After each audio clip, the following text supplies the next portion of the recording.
This is Dateline News and Conversation. Tonight, Sleepy Joe and the Orange Man. And are freedom and democracy dead in the United States? And finally, the scourge of worldwide Zionism. My guest tonight, he's back, Don DeBar. Don, welcome back. Thank you so much. Appreciate it. Well, I appreciate it very much as well. You know, I don't usually follow and cover politics in the United States, but Joe Biden and Donald Trump, people want to know over here in Russia and in Europe. So I want to ask you a few questions about it. You take it wherever you're going to go. First of all, I'd like to get your comments on Joseph Biden. They call him Sleepy Joe. My concern is not so much that he is losing his faculties, mental and physical, but they're covering up a multitude of crimes. Well known here in Russia and Ukraine, the pay to play, bribes, publicly on YouTube. He said how Poroshenko, if you don't fire the justice that's investigating Burisma, you're not going to get your money. And I'm going to be on a plane and I'm going home. I mean, high crimes and treason. So I'd like to hear from you. What the heck is going on in the United States, and how is this being covered up? Trump isn't even talking about it much anymore. What are your thoughts? You know, watching this stuff from the inside is dizzying. Okay. Especially if you're paying attention to, like, the law, for example. They had the spectacle this past weekend of dozens of members of the House of Representatives, after being lobbied, you know, almost with baseball bats for months now, since the latest Speaker of the House took office as Speaker, to send, you know, tens of millions of billions of dollars more to the Ukraine war and everyone connected to it.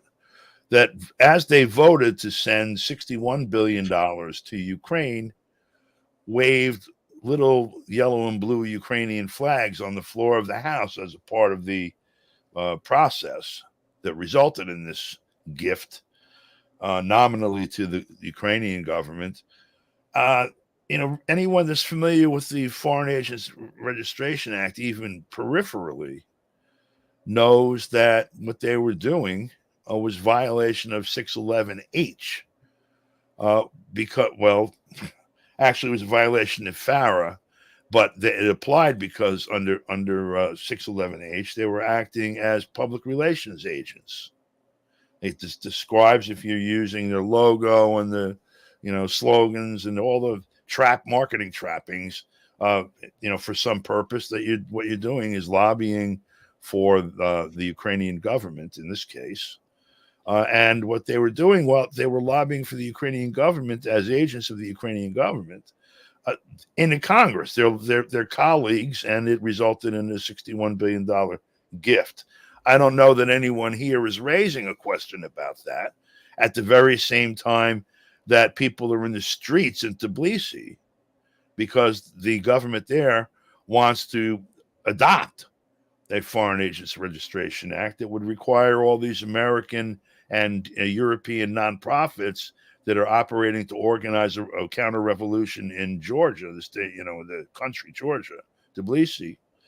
They're operating inside the country. The government wants to require them to register as agents of the nations on which, you know, whose interests they're acting on behalf of.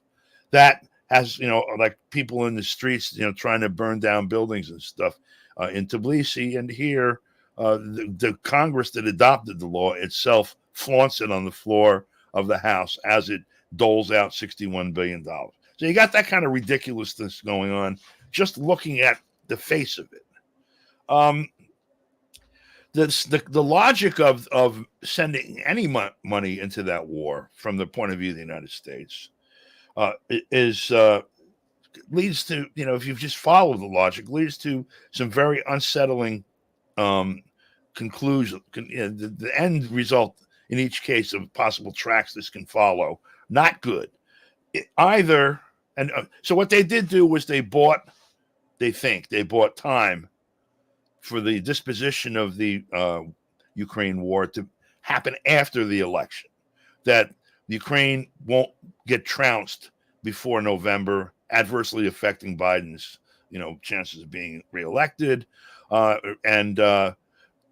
So they think they bought that time. Of course, $61 billion only buys as much time as the current, if you're going to make your estimates, as the current rate of consumption goes. If Russia decides to up the ante, they'll run out of $61 billion sooner. So there's that gamble. But whatever that is, at the end of the day, one of two possible outcomes here. One is that the U.S. is successful in inflicting a strategic defeat on Russia, which is what it claims that it wants to do, which seems impossible if the form that's going to take is a military victory against Russia using Ukraine as the battering ram. In the event that they're going to push that point, they're going to have to introduce troops. They've started to do the advisors already. In fact, they added additional advisors, and they call them some further step closer to being engaged, this latest batch. So either they're going to get directly involved, which means there's going to be a war between the U.S. and Russia directly, which means stuff here will probably start to blow up, and a lot of stuff in both places when it blows up. It won't be two guys with machine guns in a mall, but rather like blocks of buildings vaporizing and such. So that's one possible, one of the two possible outcomes. Either the U.S. gets involved and it leads directly to war, or the U.S. loses, or the U.S. is successful in forcing a strategic defeat on Russia. And Russia's nuclear policy is, if we suffer a strategic defeat, in other words, if the integrity of the state, of our government, of our country, is seriously threatened, we launch nuclear missiles as part of our defense. So this is what they're spending another $61 billion to get into. If they had not done this,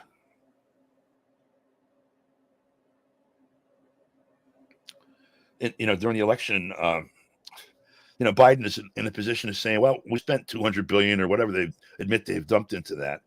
And, it failed.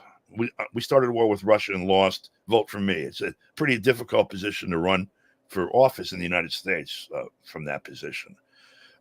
But so is, look, election day is the day after tomorrow. If you start putting on lots of clothing and try to dig a hole from your shelter up to the surface to vote, maybe there's a ballot place somewhere near where you're holed up. I mean, in other words, the catastrophe war takes place. So that's one of Biden's projects right now.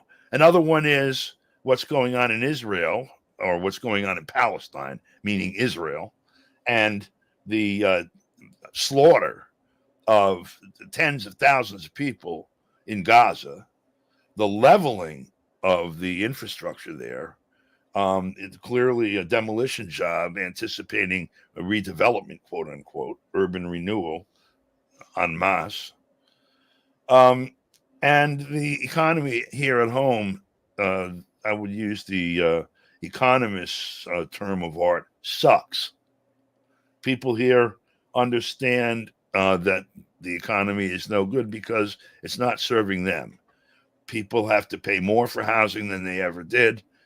They're more food distressed than they ever have been in this country, including during the Great Depression at this point in 1929, 1930s.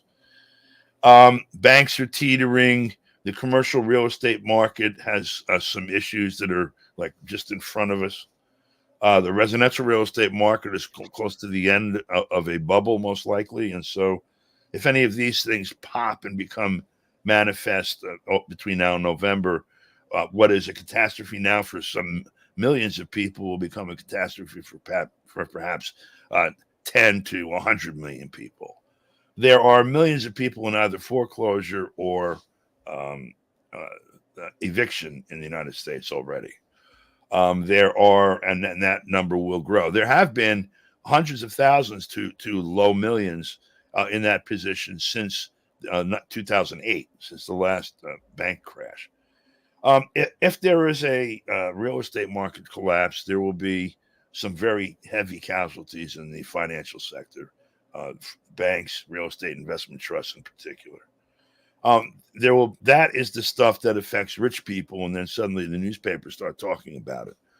But the things like 2/3 of the people in the country don't have $1,000 that's liquid, like that they could spend in an emergency, or don't have it at all, even in terms of assets. That's an immense thing in what's supposed to be the richest country in the world. One of the ways that the U.S. was able to construct and maintain an empire was at the basis, they spread enough of the booty around here to privilege the people to buy acquiescence or quiescence in any event. Even the oppressed classes here, particularly African Americans, for example, as horrible as the conditions were for them in a million different ways, including relatively economically, the U.S. stole so much wealth from around the world that even some of that was able to fall into their hands before, say the mid '60s and at least a legal change in the environment. That condition is evaporating now. That privilege has evaporated or is in the process of evaporating for the majority of people in the country. People that were middle class, white, suburbanites are finding themselves in very similar material condition to the people that they had privilege over before, on in that matter in particular, and their prospects tell them it's going to get worse. The institutions don't respond at all. You have, for example, a 8 to 20% favorable rating for Congress, depending on the year, but this has been steady between those two for the last decades. And you have a 98% reelection rate of the same people who are not favored by the people. Every measure materially shows a decline in the condition of the people in this country, and the avenues of redress have been shrinking steadily and sometimes by leaps and bounds. Censorship of political speech and other social contrary notions. There's clamped down on that across the board. Even as social media have expanded the possibility of connection, of finding new people all around the world on the other end of a conversation or in a room having a conversation. The very fact that the conversations are mediated empowers those with control over the mediation devices, like platforms like Facebook and etc. And once that was acknowledged and recognized and developed to the point that it is, a partnership grew between the government here and the operators of these systems, Google and Facebook, Meta, whatever, etc. And so what was the possibility of a tidal wave of free speech has instead become like a grid with controls around every corner. So we're in really bad shape, and everything is being done to not allow us a device by which to remedy that situation. So there's a palpable sense of frustration and anger in the country, and that is the climate in which Joe Biden would be reelected. There is a serious question about his competence, of course, that is pervasive in the public discussion here, and the complete disallowance of a real mature discussion of that, but in the media anywhere. And then there is the leading opponent in terms of polling data, Donald Trump, being subjected to ridiculous numbers of criminal cases being brought against him for things that happened at least 6 years ago, 4 or 5 years ago, some 20 and 30 years ago, in the dozens in terms of the number of charges, approaching 100, I think, 90 something or 80 something. And the entire wall-to-wall media saying that this is being done because he's such an evil criminal personality and distinguished from all of the other players because you can see he's being treated differently. It's because he is different. He's a real criminal on the one hand, and a complete failure of any room for a discussion that perhaps this is a political hit, lawfare, etc. That is the sort of the framing of the condition for this year's election. Biden himself, that discussion about his mental competence has nothing to do with it, only icing on the cake, I guess, or a cherry on the icing. For my reasons that Joe Biden should be nowhere near any position of authority, power, or even honor. His career as a senator from 1973 forward shows him to be a lackey, a toady of essentially financial services industry. He was the senator, one of the two senators, but the senator from Delaware, which is America's onshore, offshore tax and corporate secrecy haven, constructing federal laws for the benefit of the financial services industry, banks, investment banks, and credit card operators. The bankruptcy law, you had an exemption, the removal of the exemption of under bankruptcy law of things like student debt are the reason that there is such massive student debt. He introduced and shepherded those bills through Congress. He's responsible for that. This was something credit card companies and student debt lenders wanted to see done. They did not want people filing bankruptcy and discharging their credit card or student loans in bankruptcy. And so the laws were adjusted to suit that, and he was one of the primary agents of that. So when he comes into office claiming he's going to forgive student debt and doesn't, it's a surprise to some people, but not to anyone that's been paying attention to his career. He was one of the architects and certainly one of the primary salespeople, public relations wise, of the three strikes you're out laws and drug laws of the 1990s that are the architecture of mass incarceration, which Democrats blame Republicans for. Joe Biden was one of the deep set of hands on that. And you can go to C-SPAN and find a clip of him in the mid-90s during Bill Clinton's time talking about predators and animals and such in reference to black adolescents and post-adolescents. He's a despicable, I was going to say human being, but I don't know if I grant that. He's a despicable being who was responsible for the destruction of several countries, including Ukraine and Libya, and the murder and deaths of tens of thousands of people in those places and in other places. And he is standing for president, free and clear of any charges, against Trump, who's under all these other charges, who has a little blood on his hands too, but I would say 4 years as opposed to 51 now of Biden's time in office since he took office in 73. And in terms of the actual number of deaths, he blew up a blockbuster bomb somewhere. I think it might have killed one or two people. He murdered Soleimani, the general from Iran, some other bad behavior, but nothing on the scale of what Joe Biden has done. So we got two killers. One is a real mass killer. The other's a thug killer. That's our choice for president. And our entire treasury, the bulk of what's left of our economy, are dedicated to fighting a war with Russia so that in the mind of the people here, they can get their hands on its mineral wealth and they can remove it as a strategic umbrella for the rising multipolar world. Wow. That's pretty sobering. I have a couple of questions. First of all, what would you say is the mood or feeling of people in the United States to have to choose against a really bad evil and another really bad evil? Yeah. Is there disinterest in this upcoming election?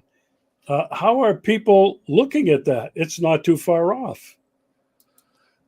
First of all, the feeling for it is different than I've ever experienced. Partly, the last presidential election in 2020 was a unique one in my lifetime. Because of COVID, that was the official reason. They, in essence, canceled the Democratic convention. They held it in somebody's basement, produced by some public access TV producer from Minnesota or something. I don't know where. In essence, they put on a 3-day TV show that was badly produced and with not very good technical specs also. And instead of the usual, big ceremonial feel and gathering of the troops of each of the two parties in a convention, with 15,000 of them perhaps, packed into the convention center. Robust debates during the primary season, which we didn't really see this year either. And also a something resembling a policy debate in the media, which we're not seeing at all. There is no alternative discussed in the media here to the ongoing permanent wars and the other policies that are being implemented, both with national and international scope. They discussed a policy that is, being implemented. That's under, it's under work, and what's happened today in that particular area. So you'll see a story about the funding for Ukraine, and you'll see what Zelensky said yesterday to the president of Poland or something. You won't hear. You won't see in the main media, for example, the actual speech from Marjorie Taylor Greene when she says on the floor of the House over the weekend that the problem facing all of us with our economy collapsing and such is the business model that the U.S. government uses for its budget and for its operation, which is to conduct wars that murder people around the world and use up indecent, I forget what word she used, amounts of money that should be going to housing, food, clothing, education, healthcare, etc., so that the money can instead be sent to arms manufacturers and others who are parasites on this operation, and that, in essence, trades money for blood. That is not on television anywhere unless you look at a forget how many 8-hour, 6-hour congressional hearing. It's like a 1 minute, 2 minute slice in the middle of it. And there aren't that many voices expressing this. She herself said that the one thing you never hear demand for in the Congress is peace, because peace is an affront and an impediment to that business model. And then she described the one I just described. There was a vote in the Congress on this funding for more money for Ukraine, for Israel, and to start some trouble in Taiwan with China. out of the 400, excuse me, out of the 435 members of Congress, of the House of Representatives that voted, 112 voted no. For instance, a $95 billion bill that goes to all three of those projects. Of the 112 that voted no, they were all Republicans. These 200 and something votes in favor, I forget what it was, of Democrats all voted yes. Every Democrat in the House voted yes, with the exception of 3 who didn't vote, the NV. 101 Republicans voted yes, and 112 voted no, and something like 2 and 1. 1 was not present, and 2 didn't vote. That's the layout of the Congress. The polling data tells you that 70% of the American people don't want to be in the war in Ukraine, and don't want to spend any more money on it. So that vector is, and here we're heavy propaganda for Ukraine and war over the last years. So, and yet it's 70% opposed. But the vector between the vote in Congress and political public sentiment kind of shows you what you're hearing out in the public space. The party line, Democrats are in favor of Joe Biden because he is not Trump. And they will tell you not to say anything negative about Joe Biden because what you're doing is helping to elect Donald Trump. This is the same argument that Hillary Clinton used in 2016 with such success. And also the Republican establishment is looking, along the same lines. They don't want to see Trump elected, and so anything else is worth a look at.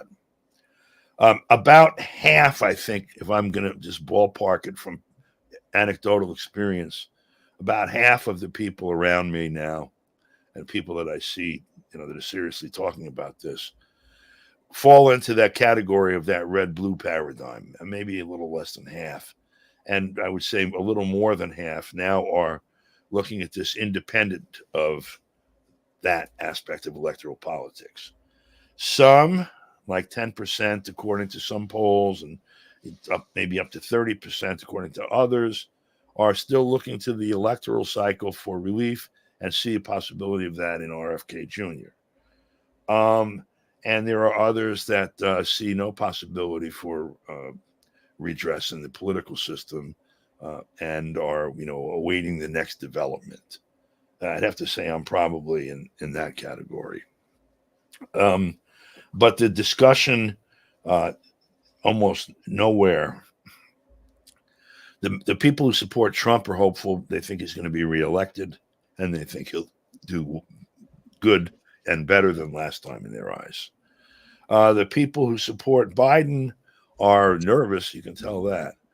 It's because things are not going well out in the world, and his condition is, visibly deteriorating. So they don't know what's going to come out next. If it's going to be, they don't know whose banner to hang out in the front lawn.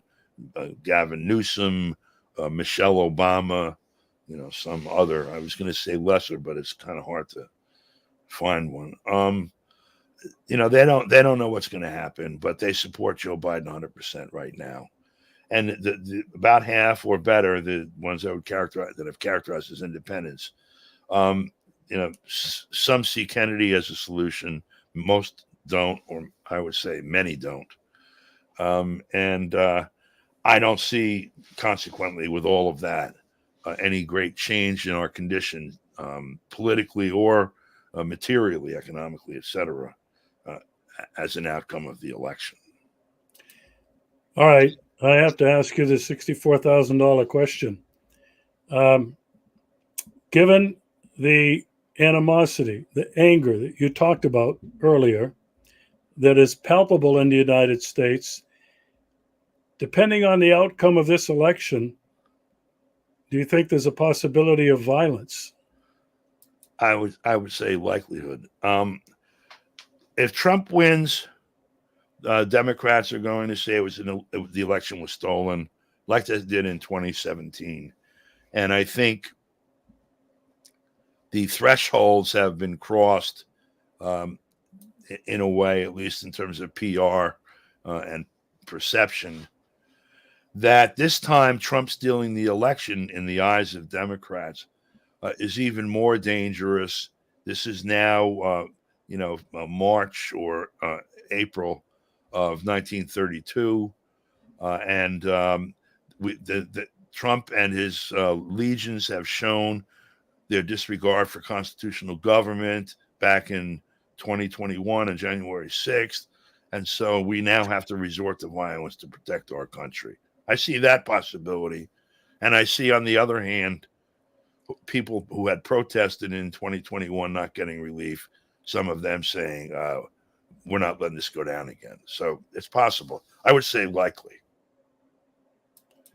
Yeah. You said something about Trump not really wanting to honor the Constitution. I would say I don't think Joe Biden has honored the Constitution. I think under him, they've demolished it, especially the First Amendment. Now, that's where I want to go with this. I want to be clear first. I didn't say that I perceive it that way. I said that Biden's supporters view Trump in that light. Yeah. That Trump is the great evil. And now that we're talking about the Constitution, he hates that too. If we were talking about puppies, he hates them too. So he hates Jesus. Because even though the religious right, quote unquote, whatever, tends to support him, they really all hate Jesus because Trump hates everything good. That's the mindset among this group of people. It's not my mindset. I don't see things in those terms at all. It doesn't mean I support him or oppose him or whatever. I don't think in the terms that the electorate does in general. Yeah, no, I think you articulated it very objectively. I didn't ask you for a partisan statement. So I really appreciate that. But I want to talk about freedom and democracy now in the United States. There's two things that are happening right now. I think the first, most people are not even aware, but Congress approved the continuation of the FISA, and that allows the United States government to spy on United States citizens. I can't believe there's not an uproar happening over this. I remember when Obama was criticized for spying on Dilma Rousseff and on Angela Merkel. And then Snowden let the whole world know that they're spying on everybody, all of us. And the second thing that I would like you to comment on is the put down of the pro-Palestinian protests and camps that are starting to rise up on a number of university campuses. I just read today that I don't know if it was the National Guard, but somebody took down the camp at the University of Minnesota. But today, the students are rebuilding it. What can you say about the freedom and democracy in the United States being all but dead? Well, first of all, 54 years ago, I guess it'll be next week, May 4th, 1970. The Kent State shootings on the campus of Kent State University in Ohio took place. The 54th anniversary is this coming May 4th. And the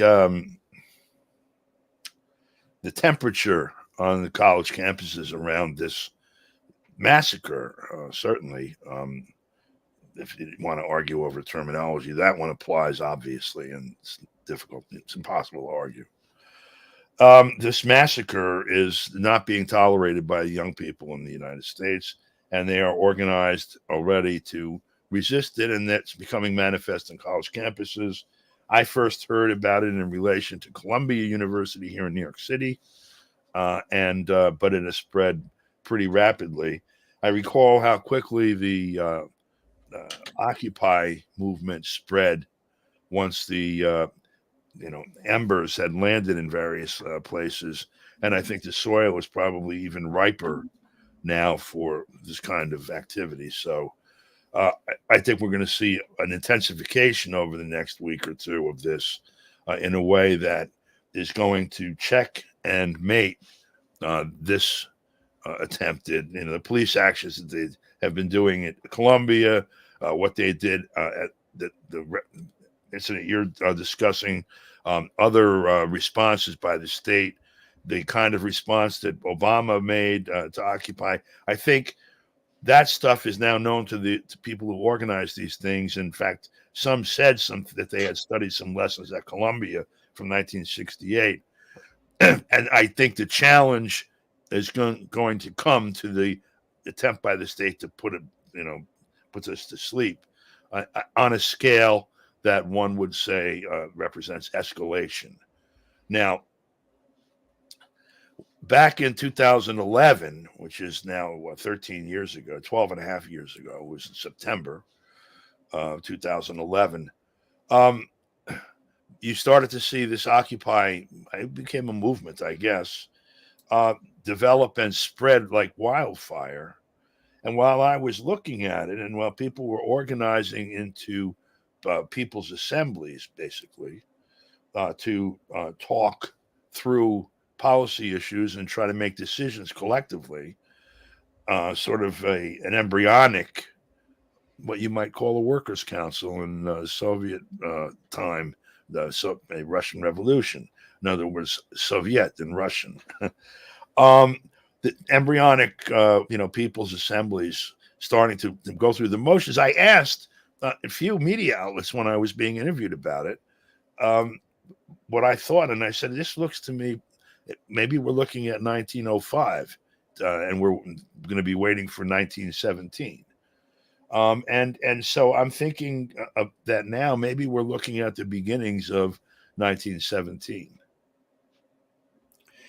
Wow. A revolution. It's possible. Yeah. I don't see any other. There's no fixing the system. There's nothing that'll fix it. It's got to either implode, or it's got to be a revolution. And it was really interesting. It's very. If I might, the problem is with revolution that today, in this day and age, with this elite and with the tools that are in their hands across the board, the largest data set in the history of the world, the largest amount of processing power to apply to whatever problems they want to study and solve, then by orders of magnitude, because of the supercomputing capabilities as opposed to raw human intelligence and the development of technology over the last 100 years, et cetera. You're going to see, if you have a revolutionary battle under present conditions, a bloodbath that may consume our species.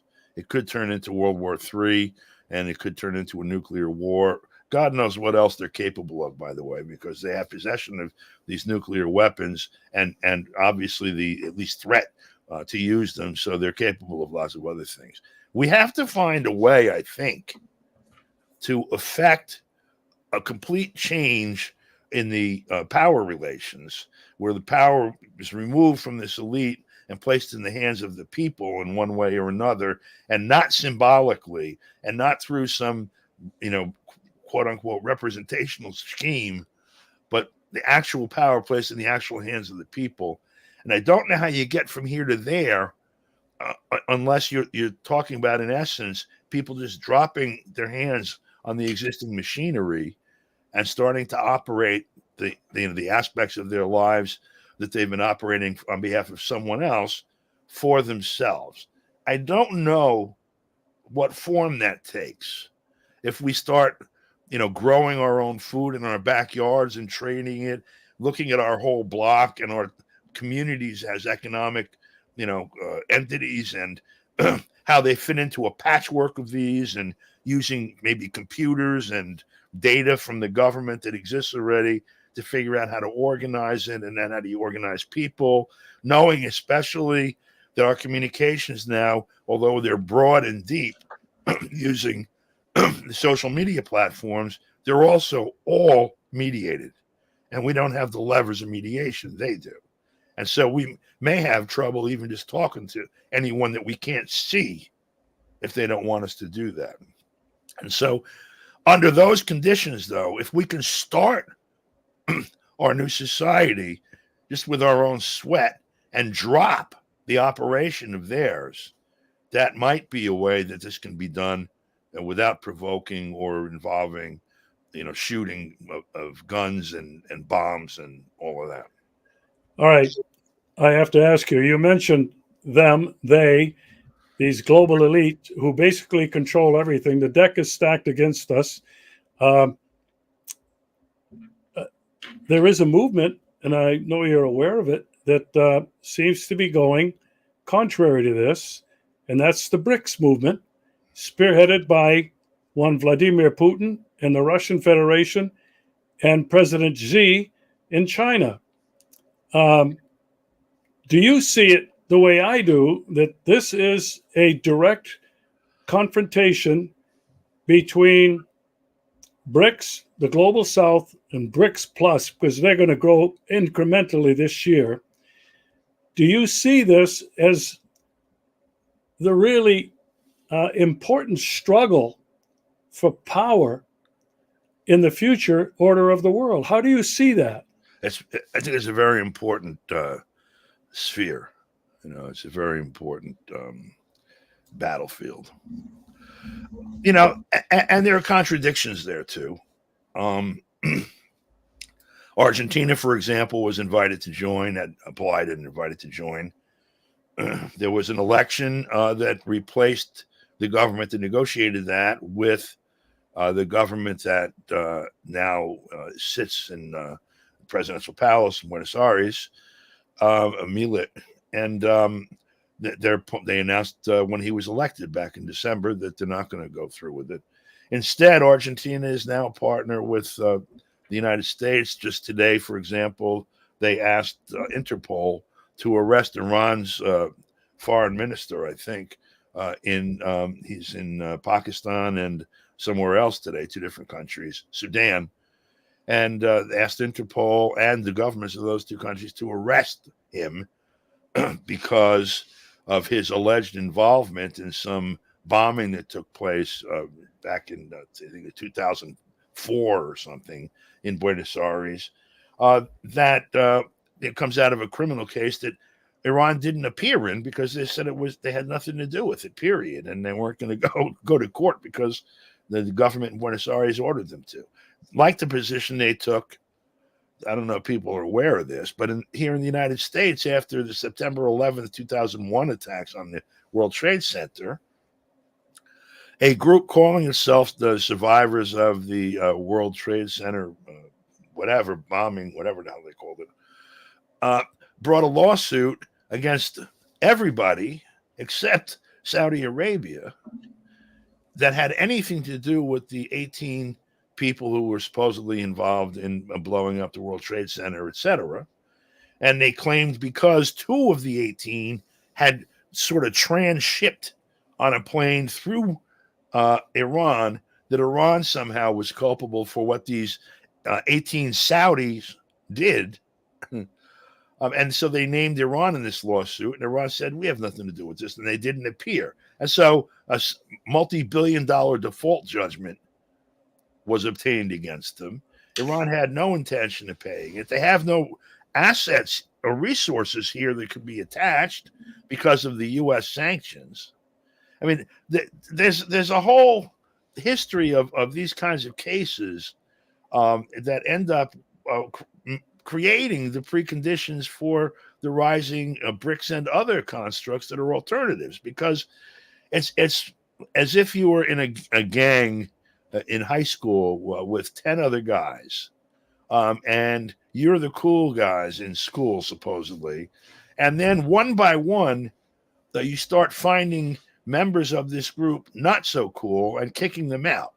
At some point in time, there's one person standing there who is now the cool club, and these other 10 people organize their own. It's like that. They've painted themselves. They're painting themselves into a corner, and they continue to do it. If you look at the sanctions bill, for example, the various sanctions that exist against Venezuela, and they just added some more, restored some.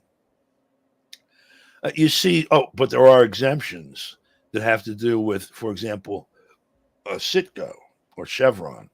Why? Because when they sanctioned Russia, it took a big chunk of oil out of the market, and all of a sudden oil prices went up. People started having trouble paying for gasoline and heating oil here in the United States, and it created political problems. So they went, as they recognized this character, Juan Guaido, as the true president of Venezuela. Unfortunately, Juan can't give you a check drawn on Venezuela's bank. They went down to see Nicolas Maduro, who they had tried to kill, and said, please, can we do something? So they've carved out little, exemptions. Well, you're horrible and evil and all of that, so we can't do business with you, but you got any spare oil? They created a world like this around, what was before sort of the monopole, the hegemon. There are friction points across the board, and there are alternatives rising both at the regional level. Today's the ALBA conference, for example, with the Bolivarian construct in Latin America, you've got all the things that have sprung up in Asia, the Belt and Road, and String of Pearls, and all of that, the SCO, and Mercosur, and a host of others.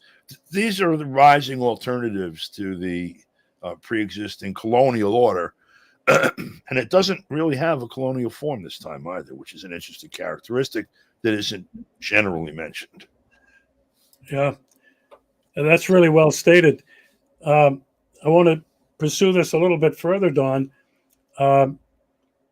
These globalists, and they're all extremely, extremely wealthy people who control basically everything in the West. They're afraid of losing their power. But Russia and China, India, and several other countries are already trading in their own currencies or doing commodity exchanges, thereby bypassing the dollar. This is really clear to a lot of people that I speak with and that I know of, and certainly in this part of the world where I am. They're very aware of that because of the sanctions, because of American aggression, not only on Russia, China, but using their soft power all over the world. I see this, and I'm wondering how you see it. This challenge to the dollar has got to be their biggest fear. Well, would you agree with that? And Don, you mentioned how bad things were economically in the United States. They're as bad or worse all across Europe. People are feeling it. So how do you see this playing out in the United States? Do people even have a clue of what's going on this geopolitical level? I think that when the what they call de-dollarization really takes hold, it's going to result in a tremendous change or shift in the standard of living and expectations in the United States. It's going to be a shock to, I think, most people here. I think it'll sweep like a tsunami, as a matter of fact. Having control over printing the currency is an incredibly powerful tool, weapon, asset, resource, whatever. The control of the global currency markets that the U.S. And Britain had in the period up to 1991, for example, from the beginning of the Russian Revolution. Tremendous weapon that was used against the Soviet bloc that had a very heavy hand in it coming down in the 1990s, in 1980s and early 90s. The West leveraged the fact that they did not accept Russian currency in international trades, that Russia had to acquire, the coin of the realm, so to speak, to do any trading, forgetting the sanctions that existed and all of that.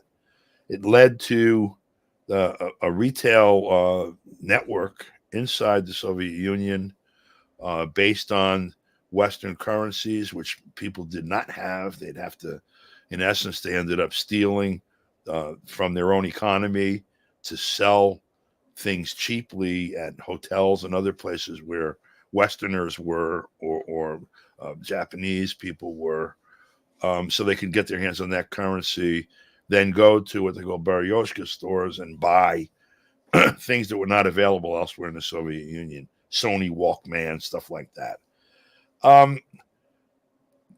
This tool, this weapon, has been tested a number of times in the period since 1991. Two that come to mind are the case of Cote d'Ivoire and Libya. In 2009, 2010, the then president of Libya, who became the of Cote d'Ivoire, who became the ex-president of Cote d'Ivoire for trying to do this at gunpoint from the French army, decided that rather than continuing with their economy at the mercy of the printing presses in Paris, because Paris, as the former colonial power, never relinquished control over the currency of Cote d'Ivoire. And so Cote d'Ivoire could only they used the French franc even after France stopped using it as a national currency. When France went into the Eurozone, France continued to print francs for its former and current colonies. You can say across the board, current colonies in Africa, which meant that you only had so much money available to the government of Cote d'Ivoire based on what Paris allowed, as opposed to what policies the government wanted to adopt. And so Gbagbo decided that he was going to go off the French currency and print their own currency backed with resources that are plentiful in Cote d'Ivoire. He was removed from office at gunpoint by the French, as I mentioned. That was in December of 2010 that he was removed. In February of 2011, the U.S. began a war against Libya. Libya, in the previous 2 or 3 years, had started to take steps to convert its massive gold reserves into a trust that would back a Libyan currency for Africa, an African currency, the gold dinar, that would be a gold-backed currency that would be expanded to be backed by other natural resources of Africa and printed in accordance with the wishes of the governments of Africa, the participating governments. That was starting to come to fruition in terms of meetings and agreements when the United States decided to blow up Libya and murder Muammar Gaddafi. All of that happened in 2011. So people have understood the need to gain sovereign control of their currency. It has been a major point of contention, of control by the hegemon, monopole, whatever, to not allow this to happen. And at this point in time, the economic conditions have ripened, and so have the political conditions in a number of places around the world where this alternate currency is going to come into being all by itself. So along this entire package of things we're talking about, that you rightly pointed to as evidence that what I was suggesting needed to happen. In other words, we start running the world the way we want, and later for what they're doing. That this is actually happening, in a number of very important areas of the human political construct and political economy. And I think that that's a very positive development. We saw, just as an aside, UNISUR attempting to do the same with the UNO. That didn't get off the ground quite the way people wanted because of the massive contradictions that existed in UNISUR, but that's getting set right also, and we'll see what happens over the next period. But I think that's the trend generally. We got to figure out here in the United States how we can get involved in that. And because I think if we can fix the United States, then I think the threat to the world disappears or is severely diminished. Yeah, the threat to the world, the hegemon, the globalist, these financial entities are desperately trying to hang on to their power.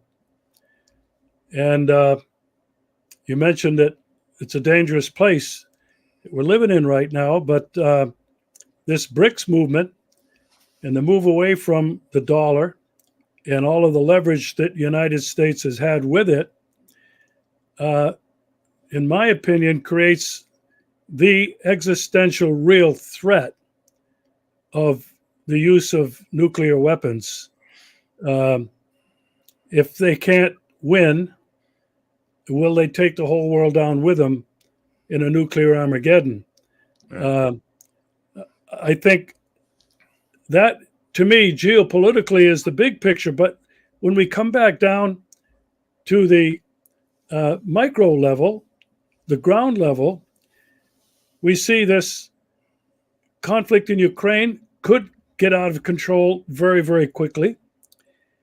We see what's happening in the Middle East that could get out of control.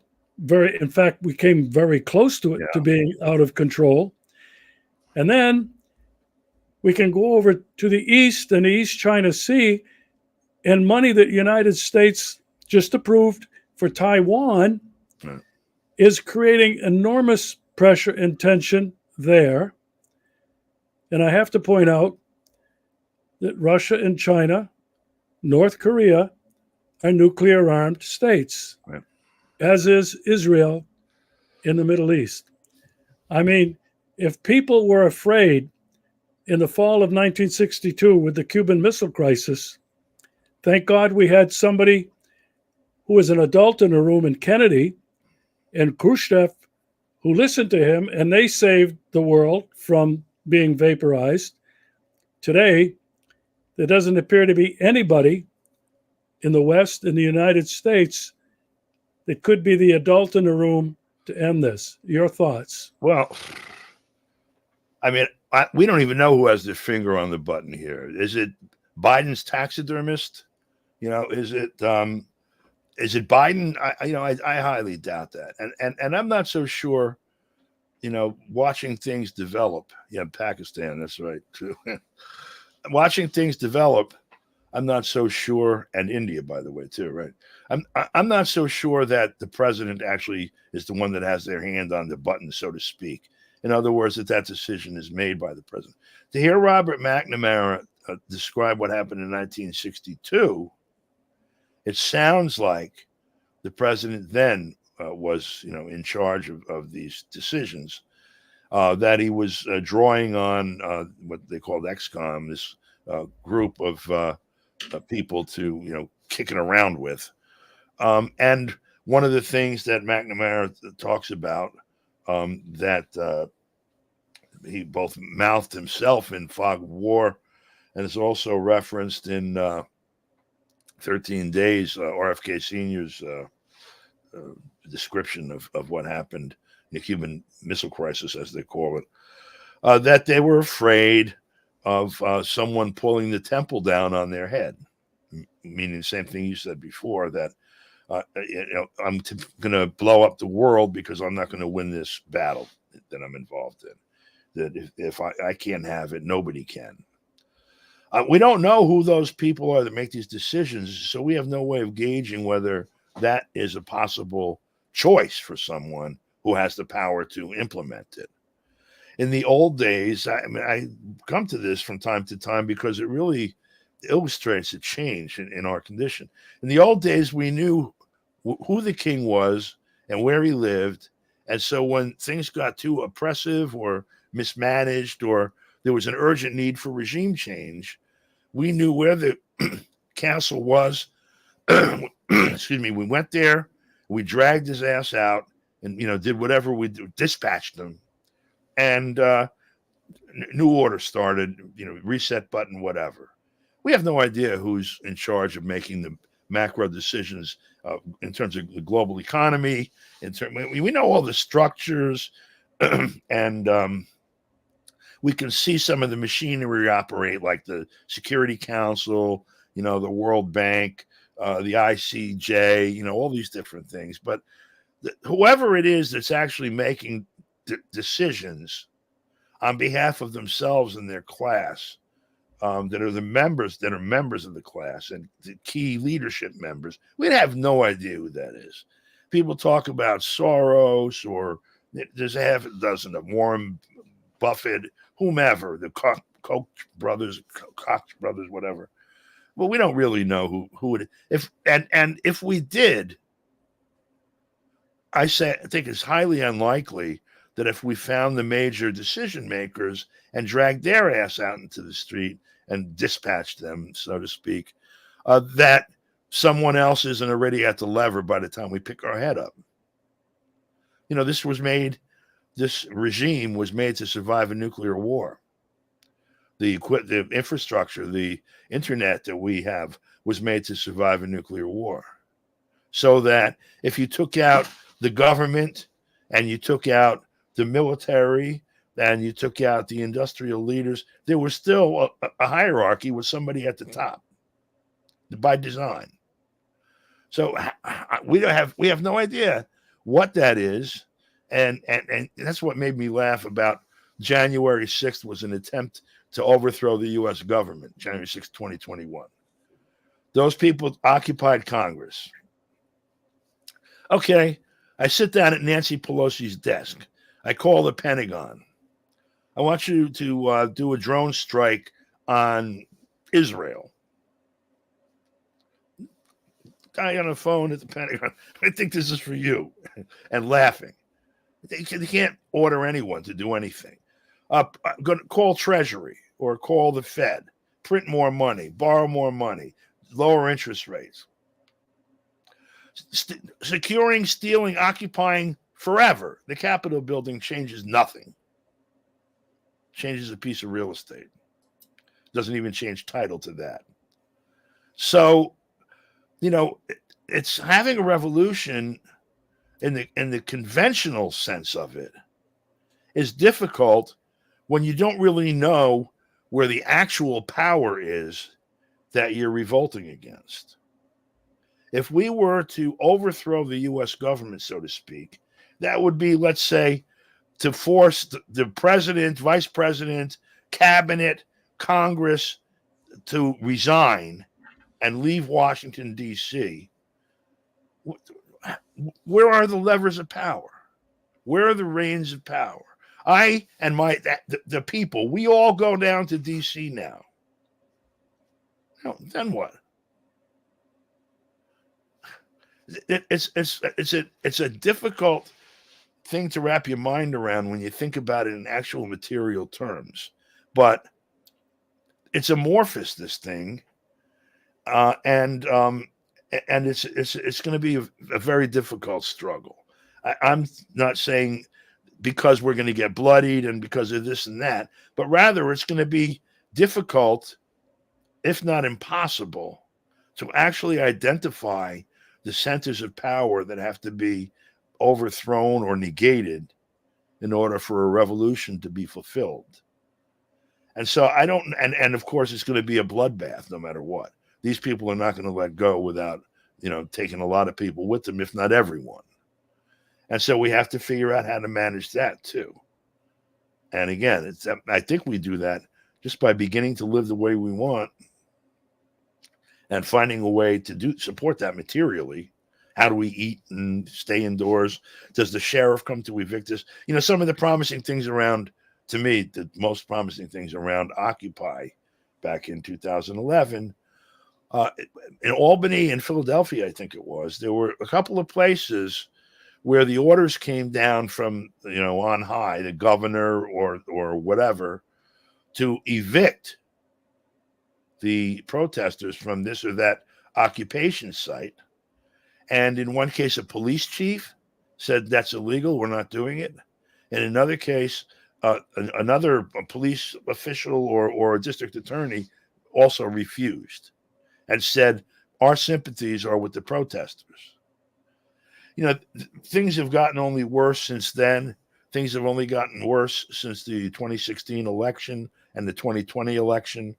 No matter how pleasant a picture they paint in the media, people know that their lives are difficult, that the economy, again, that they have very few avenues available to them to fix it. And so there's going to be frustration and anger, energizing whatever happens, and that'll be easily manipulated, because if someone shows up in front of the people that are motivated in this way and says, let's go get him, and points to somebody, a lot of folks are going to get in line and go get him, no matter who they are and no matter how proximate or remote they are to the actual centers of power. That's our main challenge, is going to be to follow that. Don, if you were a professor and you were teaching political science, geopolitics 101, 2.0, 3.0, I would be enrolling in all of your classes. You haven't seen the solution yet. I have learned so much from you, your incredible knowledge, your experience, and your ability to articulate like not too many other people I know. Thank you so much for coming on the show tonight. Thank you, too. I appreciate it, Regis. I appreciate talking with you also.